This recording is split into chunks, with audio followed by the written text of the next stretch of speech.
നിനക്ക് സമയമുണ്ടെങ്കിൽ നാളെ എൻ്റെ കൂടെ ബാങ്കിലേക്ക് വരാമോ? ഈ ഒരു സെൻറ്റൻസ് നമുക്ക് എങ്ങനെ ഇംഗ്ലീഷിലോട്ടൊക്കെ ട്രാൻസ്ലേറ്റ് ചെയ്യാൻ നോക്കാം. നിനക്ക് സമയമുണ്ടെങ്കിൽ, ഒരു കാര്യം ഉണ്ടെങ്കിൽ, എങ്കിൽ എന്ന് പറയുമ്പോൾ നമ്മൾ ഇഫ് ആണ് യൂസ് ചെയ്യുക. If you have time, if you have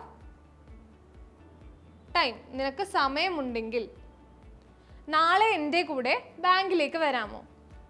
can you come with me? എൻ്റെ കൂടെ വരാമോ? എങ്ങോട്ടേക്ക്?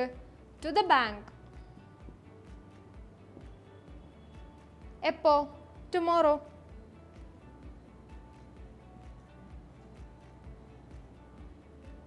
നിനക്ക് സമയമുണ്ടെങ്കിൽ നാളെ എൻ്റെ കൂടെ ബാങ്കിലേക്ക് വരാമോ?